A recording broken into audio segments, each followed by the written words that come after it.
Hello friends, welcome to our channel. Today நம்ம சேனல்ல TNPSC Tamil new சிலபஸ்ல இயல் 7ல தவத்திரு குன்றக்குடி அடிகளார் பற்றி நாம பார்க்க போறோம். குன்றக்குடி அடிகளார் பற்றி 7th நியூ புக் 3rd termல பேஜ் நம்பர் 27ல குன்றக்குடி அடிகளார் இயற்றிய ஒப்புரவு நெறி என்னும் பகுதி நமக்கு பாடமாக கொடுக்கப்பட்டுள்ளது. அதை பற்றி நாம இந்த வீடியோல பார்க்கலாம். வாங்க வீடியோக்குள்ள போலாம். ஃபர்ஸ்ட் நுழையும் முன் என்ன கொடுத்திருக்காங்க பாருங்க. மனிதர்கள் தனித்து வாழ பிறந்தவங்க கிடையாது. சமுதாயமாக கூடி வாழ்ந்து ஒருவருக்கொருவர் உதவி செய்து வாழ பிறந்தவர்கள் தான் மனிதர்கள். பிறருக்கு உதவி செய்யும் போது அவங்களுக்கு தாழ்வு ஏற்படாத வண்ணம் உதவுவதுதான் சிறந்த பண்பாக விளங்குகின்றது. அறநெறியில பொருளீட்டி நம்மளும் வாழ்ந்து பிறரையும் வாழ வைப்பதுதான் ஒப்புரவு நெறி. அதாவது உதவுவதன் வழிதான் ஒப்புரவு நெறி என்பதன் பொருள். அதை பற்றி நாம இந்த வீடியோல பார்க்கலாம். இந்த மானுட பிறவி என்பது தற்செயலாகவோ விபத்தின் காரணமாகவோ அமைஞ்சது கிடையாது. இது ஒரு அரிய வாய்ப்பு இல்லையா? நம்ம பிறக்கிறதே ஒரு அரிய வாய்ப்பு. ஒரே ஒரு தடவை மட்டும்தான் நமக்கு இந்த வாய்ப்பானது கிடைக்குது. அப்ப இந்த பிறவிய நாம போற்றி பயன் கொள்வது நம்முடைய கடமைதான. அதனாலதான் எவ்வளவு நாள் வாழ்ந்தோம் அப்படின்றத விட எப்படி வாழ்ந்தோம் என்பதுதான் முக்கியமான ஒன்று. ஒரு மனிதனின் வாழ்க்கையில் மிகவும் முக்கியமான ஒன்று எவ்வளவு நாள் வாழ்ந்தோம் என்பதை விட எப்படி வாழ்ந்தோம் என்பதுதான். வாழ்ந்த காலம் எந்த முத்திரையே பெற்றது? வாழ்ந்த காலம் ஏதாவது அடையாளங்களை பெற்றதா? நம் பெயர் காலந்தோறும் பேசப்படுமா என்றெல்லாம் சிந்திப்பவர்கள்லாம் வாழும் நெறி பற்றி கவலைப்படுவார்கள். குறிக்கோளுடன் வாழ தலைப்படுவார்கள். அதாவது இந்த கேள்விகள்லாம் இருந்தால் மட்டும்தான் நாம லட்சியத்தோடு வாழ முயற்சி செய்வோம். நம்மளுடைய வாழ்வின் குறிக்கோள் என்னன்னு பார்க்கலாம். வாழ்க்கையானது குறிக்கோள் உடையது தானே. அந்த குறிக்கோள் எப்படி? இது குறிக்கோள் என்பது நம்ம வாழ்வது மட்டும்தான் குறிக்கோள் கிடையாது. இப்போ உள்ள சிச்சுவேஷன்ல நம்மளுடைய வாழ்க்கையே போராட்டமா தான் இருக்குது. சோ நம்மளுடைய முக்கியமான குறிக்கோள் வாழ்வதே குறிக்கோளாக தான் இருக்குது. பட் இங்கே குன்றக்குடி அடிகளார் என்ன சொல்றாரு அப்படின்னா, வாழ்வது மட்டுமே குறிக்கோள் கிடையாது. நாம் வாழ்தல் என்பது ஒரு சாதனம். ஆனா வாழ்தல் என்பது எளிய ஒரு விஷயம். இயற்கையால் மட்டுமே, அதாவது இயற்கையால் கூட நம்மளால் வாழ வைக்க முடியும். ஒரு நல்ல சமூக அமைப்பும் அரசும் தோன்றிவிட்டால் வாழ்தல் என்பது மிகவும் எளியதான ஒன்று. வாழ்க்கை தொண்டினையே மட்டுமே குறிக்கோளாக உடையது. அதாவது வாழ்க்கை என்பது தொண்டு செய்தல், பிறருக்கு தொண்டு செய்வதை மட்டுமே குறிக்கோளாக கொண்டது இந்த வாழ்க்கை. இந்த குறிக்கோளுடன் தான் ஒப்புரவு நெறியை திருக்குறளானது அறிமுகப்படுத்துகின்றது. திருக்குறள் நெறியில் மக்கள் ஒருவருக்கொருவர் கடமைகளை செய்வதற்கு உரியவர்கள், உரிமைகளை பெறுவதற்கும் உரியவர்கள்.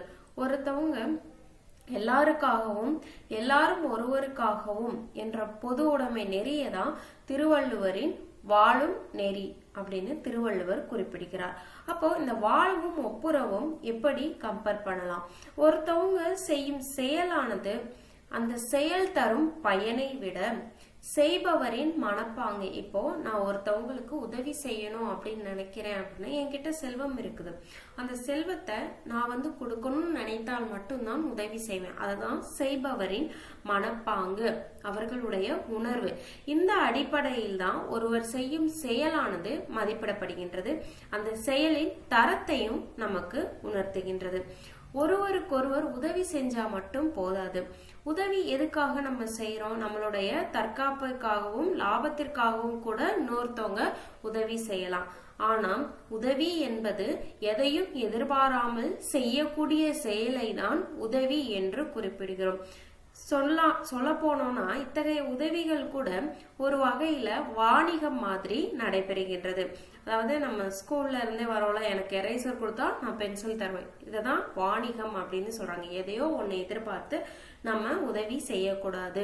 எதையும் எதிர்பாராமல் செய்யக்கூடிய உதவியதான் உதவி அப்படின்னு சொல்றாங்க. இந்த உதவிய கட்டுப்பாட்டு உணர்வோடு உதவி பெறுபவரை உறவு பாங்கில் எண்ணி உரிமை உடையவராக நினைத்து உதவி செய்வதற்கு பதில அவரே எடுத்துக்கொள்ளும் உரிமையை வழங்குதல் ஒப்புரவு ஆகும். அதாவது நம்மளுடைய பொருட்களை யாரால் பயன்படுத்த முடியும்? நம்மளுடைய சொந்தக்காரங்களா இருக்கலாம், அல்லது நம்மளுடைய நண்பர்களா இருக்கலாம். அது தவிர வேற யாராலையும் பயன்படுத்த முடியாது. ஆனால் அவ்வாறு இல்லாமல் நாம் பயன்படுத்தக்கூடிய அனைத்து பொருட்களையும் யார் வேண்டுமானாலும் பயன்படுத்தி கொள்ளலாம் அப்படின்ற ஒரு நெறி எப்பொழுது வருதோ அதுதான் ஒப்புரவு நெறி அப்படின்னு சொல்றாங்க. யார் வேண்டாலும் அனைத்து உரிமையும் எடுத்துக்கொள்ளலாம், அதுதான் ஒப்புரவு அப்படின்னு சொல்றாங்க. இந்த ஒப்புரவின் இயல்பு எப்படி இருக்கும்? ஒப்புரவுல யார் உதவி பெறுகிறார்களோ அவங்க அந்நியர் கிடையாது. உறவினர் கடமையும் உரிமையும் உடையவர்களாக எடுத்துக்கொள்ளப்படுகின்றனர். ஒப்புரவு நெறி சார்ந்த வாழ்க்கையில வள்ளல்கள் யாருமே கிடையாது, வாங்குபவர்களும் யாருமே கிடையாது. இந்த வாழ்க்கையில் உடைமை சார்பு இறுக்கமான தனி உடைமையான இல்லாமல் அறநெறி சார்ந்த குறிக்கோளுடைய உடைமையாக இருக்கும். அதாவது அறத்தை மட்டுமே முதன்மையாக கொண்டு செய்யக்கூடிய இந்த உதவியை தான் நாம ஒப்புரவு அப்படின்னு சொல்றோம். எதையும் எதிர்பாராமல் வழங்கக்கூடியது. ஒப்புரவுல ஈதல் ஏற்றல் என்பதன் வழியாக அமையும் புறவலர் இரவலர் ஆகியவற்றிற்கிடையே உறவு இல்லை அப்படின்னு சொல்றாங்க. அதாவது இப்ப கொடுக்கறத ஈதல் சொல்லுவோம், வாங்குறவங்களை இரவலர் அப்படின்னு சொல்லுவாங்க. இப்ப கொடுக்கறவங்க புறவலர், வாங்குறவங்க இரவலர். இவங்க ரெண்டு பேத்துக்குமே எந்த ஒரு வேறுபாடுமே இருக்காது. எதுல? ஒப்புரவுல. ஒப்புரவு நெறி சார்ந்த வாழ்க்கை உரிமையையும் கடமையையும் உடைய வாழ்வு முறையாக அமைவதனால கடமைகள் உரிமைகளை வழங்குகின்றது. பொருள் ஈட்டலும் ஒப்புரவும். இந்த ஒப்புரவு எப்படி பொருள் ஈட்டலோட கம்பேர் பண்றாங்க பாருங்க. பொருள் ஈட்டல் அந்த பொருளை நுகர்தல்ல மட்டுமே கிடையாது. அயலவர்கள் உண்ணாது இருக்கும் போது, அதாவது நம்ம பக்கத்து வீட்டுக்காரங்களே வச்சுக்கோங்க, அவங்க உண்ணாமல் இருக்கும் பொழுது நாம் உண்பது அறநெறி கிடையாது. அது நல்ல முறையும் கிடையாது, நமக்கு பாதுகாப்பும் கிடையாது. அயலவர்கள் விழித்து எழுந்தால் நமது நிலையானது பாதிக்க கூடும். அதனால வாழ்வு அறநிலையை பாதுகாவல் வாழ்வாக மாற்றி அமைக்க வேண்டும். இம்முறையை அப்பரடிகள் கூறியிருக்கிறாங்க, காந்தியடிகளும் சொல்லியிருக்காங்க. பாவேந்தர் பாரதிதாசன் என்ன கூறியிருக்கிறார் பாருங்க. உலகம் உண்ண உன் உடுத்த உடுப்பாய் அப்படின்னு குறிப்பிடுறாங்க. செல்வத்துக்கு பயன் ஒப்புரவு வாழ்க்கை. நம்மிடம் செல்வம் இருக்குது அப்படின்னா எதையும் எதிர்பாராமல் பிறருக்கு உதவி செய்வதே அந்த செல்வத்தினால் நாம் பெறக்கூடிய பயன் என்று குறிப்பிடுகின்றனர். பொருளீட்டர் மட்டும் நம் வாழ்வதற்கு மட்டும்தான் நம்ம பொருளீட்டுறோம் அப்படின்னு கிடையாது. பொருளீட்டுறது வாழ்க்கையை கூட சமூக வாழ்க்கைக்காகத்தான். அதாவது நம்மளும் வாழணும், சமூகத்தில் வாழக்கூடியவர்களும் வாழணும். அதற்காக தான் நாம பொருளீட்டுறோம். மற்றவங்களுக்கு கொடுத்து மகிழ்வித்து வாழ்வித்து வாழ பொருள் தேவை என்பதுதான் பொருளீட்டருக்கு உரிய கரு. நம்ம டே டு டே லைஃப்ல ஏதோ ஒரு வாங்குவதற்காக பொருள் தேட சென்று கொண்டிருக்கிறோம். அது தன்னுடைய தேவைக்கு மட்டுமே பயன்படுத்தாமல் சமூகத்தினர் தேவைகளுக்கும் பயன்படுத்துவதே பொருளீட்டரின் கரு. இறப்பார்க்கு இல்லென்று இயைவது கரத்தல் அறிவியல் கிடையாது. அதாவது இல்லை என்று கூறுபவர்களுக்கு கொடுக்காமல் இருப்பது அறிவியல் கிடையாது, அது நல்ல செயலும் கிடையாது. நம்ம பொருள் ஈட்டி இறப்பவர்கள் துன்பத்தை மாற்றுவதுதான் சமூகத்தின் பொதுநிலை. பொருள் ஈட்டல், சேர்த்தல், பாதுகாத்தல் மனித வாழ்க்கையில் நடைபெறக்கூடிய ஒரு பணி கிடையாது, அது ஒரு போராட்டம். பொருள் தேடுவது ரொம்ப பெரிய விஷயம்தான். ஆனா அதை விட பெரிய விஷயம் என்னது? அதை முறையாக அனுபவிப்பதும் பிறருக்கு கொடுத்து மகிழ்வதும் தான் பொருள் ஈட்டுவதை விட மிகப்பெரிய காரியமாக விளங்குகின்றது. வறுமையை பிணி அப்படின்னு சொல்றாங்க, செல்வத்தை மருந்து என்றும் கூறுகின்றது தமிழ் மரபு. பொருள் தேடல் நம்மளுடைய வாழ்க்கையின் லட்சியம் கிடையாது. பொருள் வாழ்க்கைக்கு ஒரு கருவியாக மட்டுமே செயல்படுகின்றது. நல்ல அறிவும் பண்பும் உடையவர்களுக்கு பணமானது பணியாளாக செயல்படுகின்றது. ஆனால் இந்த அன்பும் அறிவும் பண்பும் இல்லாதவர்களுக்கு பணம் என்பது மோசமான எசமானன். வாழ்க்கைய உணர்ந்து கொள்ள செல்வம் மட்டுமே நமக்கு துணை செய்யாது, வறுமையும் நமக்கு துணை செய்யும். ஏன்னா நம்ம வறுமையில் இருக்கும் போதுதான் உண்மையான உறவுகள் யார் என்பது நமக்கு தெரிய வரும். நமக்கு பொருள் வேணும் தான், ஆனா அந்த பொருளை எவ்வாறு ஈட்ட வேண்டும் என்பதற்குரிய திறனும் நமக்கு வேணும். பொருளை மற்றவங்களுக்கு கொடுத்து மகிழ்ச்சி பெறலாம். செல்வத்தை தனியே அனுபவிப்பது இழத்தலுக்கு சமம் என்று குறிப்பிடுகின்றனர். இத புறநானூறு பாடல் எவ்வாறு விளக்குகின்றது பாருங்க. செல்வத்து பயனே ஈதல் துய்பம் எனினே தப்புன பலவே. இந்த ஒப்புரவின் பயன் என்னன்னு பார்க்கலாம். ஒரு ஊர்ல ஒரு ஊரணி இருக்கு அப்படின்னா அதுல எல்லாருமே நமக்கு தேவையான தண்ணீரை எடுத்துக்கொள்ளும் உரிமை உண்டு. அந்த ஊரணி அதுல தண்ணி எடுக்கக்கூடாது அப்படின்னு சொல்வதற்கு யாருக்குமே உரிமை கிடையாது. ஊரணி தண்ணி எவ்வாறு எடுத்து அனுபவிக்கப்படுகின்றதோ அதுபோலவே பழுத்த பயன்மரத்தின் கனிகளை அனைவருமே எடுத்து அனுபவிக்கலாம். பயன்மரம் பழங்களை தருவது உரிமை எல்லைகளை கவனத்தில் கொண்டதல்ல. மருந்து மரம் உதவி செய்ததில் தன்னை மறந்த நிலையிலான பயன்பாட்டு நிலை ஒன்றே காணப்பெறுகின்றது. நோயுடையவர்கள் எல்லாருமே அந்த மருந்து மரத்தில் உள்ள மருந்தை பயன்படுத்தி கொள்ளலாம். அதுபோலவே ஒப்புரவு நெறியும் எந்த ஒரு எதிர்பார்ப்பும் இல்லாமல் அனைவருக்கும் பயன்படும் வகையில் செய்யக்கூடிய உதவியதான் ஒப்புரவு நெறி அப்படின்னு நாம சொல்றோம். இருந்தாலும் ஊருணி, பயன்மரம், மருந்து மரம் இது எல்லாமே மனிதர்களுடைய படைப்பாற்றலை கொண்டு உருவாக்கப்பட்டது அப்படின்றத நாம நினைவுல வச்சுக்கணும். நம்மளுடைய ஒப்புரவும் கடமையும் என்னன்னு பார்க்கலாம். ஊரணியை உருவாக்கியவன் யார்? மனிதன். அந்த ஊரணியை தண்ணீர் கொணர்ந்து தேக்கியது மனிதர் தான். ஊரணியை அமைத்து தண்ணீரை தேக்கும் கடமை பொறுப்புணர்வுடன் கூடிய கூட்டு பொறுப்புடன் செய்ய பெற்றால்தான் ஊரணியில் தண்ணீர் நிறையும். அதாவது தன்னுடைய உழைப்பும் இல்லாமல் அனைவரும் கூடி உழைத்தால் மட்டும்தான் நமக்கு தேவையான அனைத்தையும் அனைவரும் பயன்படுத்த முடியும். அதுக்கு எடுத்துக்காட்டாதான் ஊரணியே சொல்லியிருக்காங்க.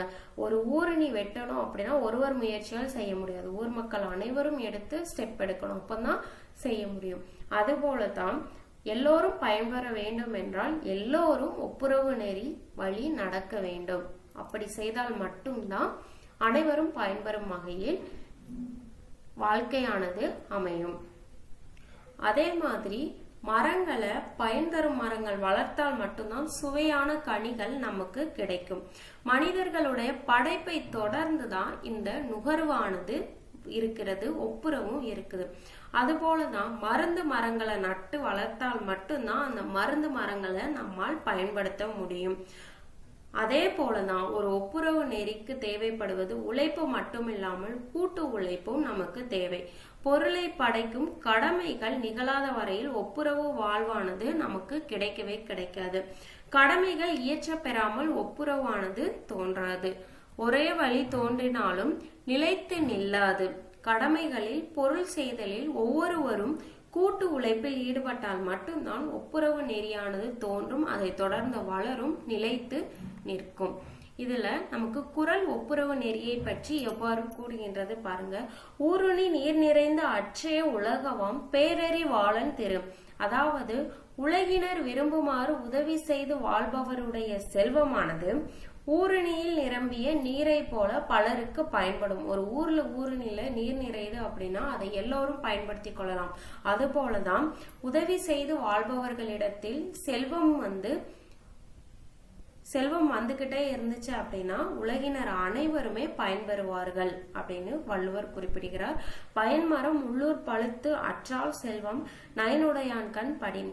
அதாவது நற்பண்பு உடையவர்களிடம் செல்வம் சேர்ந்தால் அது அனைவருக்கும் பயன்படக்கூடிய பல மரத்தின் பழங்கள் பழுத்திருப்பது போன்றது. ஊருக்குள்ள பொதுவா ஒரு மரம் இருக்கு, அதுல பழம் பழுக்குது அப்படின்னா யாருனாலும் அதை பறித்து கொள்ளலாம்ல. அது போன்றதுதான் நற்பண்பு உடையவர்களிடம் சேரும் செல்வம். ஏன்னா அவர்களிடம் உள்ள செல்வத்தை தனக்கென்று வைத்துக் கொள்ளாமல் அனைவருக்கும் உதவி செய்யும் பண்பை பெற்றிருப்பாங்க நற்பண்பு உடையவர்கள். நிறைவா என்ன கொடுத்திருக்காங்கன்னு பார்க்கலாம். நாம இன்னைக்கு வாழ்றது உண்மை, நமக்கு வாய்ந்திருக்கும் வாய்ப்புகளும் அருமையான வாய்ப்புகள். எதுக்கு நாம காலம் கடத்தணும்? இன்னைக்குதான் நன்று நாளைக்கு நன்று அப்படின்னு காலம் தாழ்த்தாமல் இப்பவே நாம வாழ ஆரம்பிக்கலாம். வாழ தொடங்கியது முதற்படியாக நம்மளுடைய குறிக்கோள் என்ன அப்படின்றத தெளிவா சிந்தித்து முடிவு செய்யணும். இந்த புவியை நடத்தும் பொறுப்பு நமக்கானது என்று நாம் ஏற்றுக்கொள்ள வேண்டும். பொதுமையில் இந்த புவியை நாம் நடத்தி செல்ல வேண்டும், பொதுவுல நடத்தணும். உலகம் உண்ண உண்போம், உலகம் உடுத்த உடுத்துவோம். எங்கு உலகம் தங்கி இருக்கிறதோ அங்கேயே நாம் தங்குவோம், மண்ணகத்தில் விண்ணகம் காண்போம். இந்த ஒப்புரவு நெறியை இயற்றியவர் குன்றக்குடி அடிகளார்.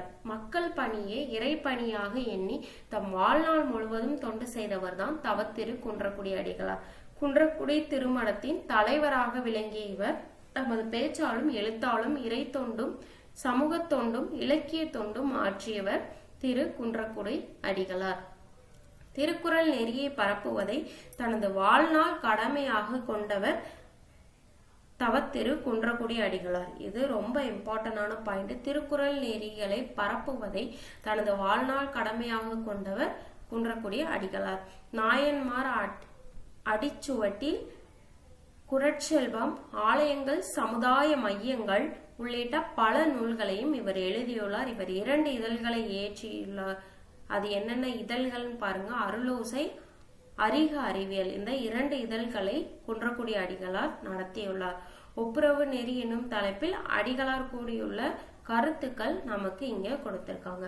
Next 11th old book page number 127ல சமயங்களின் பொது நியதி.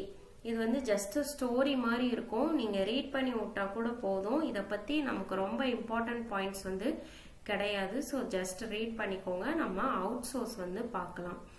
குன்றக்குடி அடிகளார் இவர் 11 ஜூலை 1925 பிறந்தார். இவருடைய வாழ்நாள் காலம் 1925 முதல் 1995 வரை. சமயம், இலக்கியம் மட்டுமில்லாமல் பேச்சுத்திறன், எழுத்துத்திறன், இசை போன்ற பல துறைகளில் ஆழ்ந்த புலமை பெற்றவர் குன்றக்குடி அடிகளார். இவர் ஆதீனத்தின் மடாதிபதியாக இருந்தவர். பேச்சுக்கு நிகராக எழுத்திலும் வல்லவர் குன்றக்குடி அடிகளார். தம்முடைய வாழ்நாளில் ஏராளமான நூல்களை எழுதியதோடு மணிமொழி, தமிழகம், அருளோசை முதலிய இதழ்களையும் இயற்றியுள்ளார். மணிமொழி, தமிழகம், அருளோசை ஆகிய இதழ்களை நடத்தியது யார்? குன்றக்குடி அடிகளார். அவர் ஆரம்பித்து இன்றளவும் வந்து கொண்டிருக்கும் மக்கள் சிந்தனை, அறிக அறிவியல் ஆகிய இதழ்களும் குறிப்பிடத்தக்கன. அதாவது மக்கள் சிந்தனை, அறிக அறிவியல் இந்த 2 இதழ்களும் இப்போ வரைக்கும் வெளியிடப்பட்டு கொண்டிருக்கின்றது. இவர் வாங்கிய விருதுகள் பாருங்க. தமிழக அரசு முதலாக திருவள்ளுவர் விருது 1986 வழங்கியது. அண்ணாமலை பல்கலைக்கழகம் கௌரவ டாக்டர் பட்டம் 1989 வழங்கி சிறப்பித்தது. இந்திய அரசின் அறிவியல் செய்தி பரப்பும் தேசிய குழு 1991 தேசிய விருது வழங்கி சிறப்பித்தது. இவர் எழுதிய நூல்கள் சமய இலக்கியங்கள் என்னென்ன பார்க்கலாம். அப்பர் விருந்து, அப்பர் சுந்தரர், மாணிக்கவாசகர், திருவாசகத்தேன், தமிழ் அமுது, சமய இலக்கியங்கள், நாயன்மார் அடிச்சுவட்டில், ஆலய சமுதாய மையங்கள். இந்த ஆலய சமுதாய மையங்கள் தமிழக அரசிடம் முதல் பரிசு பெற்ற ஒரு சமய இலக்கியம். நமது நிலையில் சமயம், சமுதாயம், திருவருட்சிந்தனை, தினசரி தியான நூல், குன்றக்குடி அடிகளார் நூல் வரிசை 16 தொகுதிகள் உள்ளிட்ட 23 நூல்களை குன்றக்குடி அடிகளார் இயற்றியுள்ளார். இவர் இயற்றிய இலக்கியங்கள் பாருங்க. திருவள்ளுவர் காட்டும் அரசியல், திருவள்ளுவர் காட்டும் அரசு, குறட்செல்வம், வாக்காளர்களுக்கு வள்ளுவர் தொடர்பான அறிவுரை, திருக்குறள் பேசுகின்றது, குறள் 100, சிலம்பு நெறி, கம்பன் கண்ட ஆட்சியில், அரசியல் சமூகம், பாரதியுக சந்தி, பாரதிதாசன் உலகம், கவியரங்கில் அடிகளார், மண்ணும் மனிதர்களும் என்று பல இலக்கியங்களை எழுதியுள்ளார். அடிகளார் ஒரு சில சிறுகதைகளும் எழுதியுள்ளார். அறிவொளி இலக்கிய இயக்கத்தின் மூலமாக மக்களை சென்று எய்தியது இந்த சிறுகதைகள். சில நாடகங்களும் அடிகளார்களால் எழுதப்பட்டு அரங்கேற்றப்பட்டுள்ளது. இவர் இறுதி காலத்தில் தினமணியில் எங்கே போகிறோம் என்ற தலைப்பில் கட்டுரைகள் எழுதியிருக்காரு. தினமணி எனும் நாளிதழ்ல எங்கே போகிறோம் என்ற தலைப்பில் கட்டுரை எழுதி வந்தார். ஓகே, இவர் திருக்குறளை பரப்புவதை தனது வாழ்நாள் குறிக்கோளாக கொண்டவர் தவத்திரு குன்றக்குடி அடிகளார். இதோட நமக்கு அவரை பற்றிய செய்திகள் முடிவடையுது. நெக்ஸ்ட் டாபிக் நம்ம நெக்ஸ்ட் வீடியோல பார்க்கலாம். வீடியோ பிடிச்சிருந்தா சப்ஸ்கிரைப் பண்ணுங்க, லைக் பண்ணுங்க, ஷேர் பண்ணுங்க. தேங்க்யூ.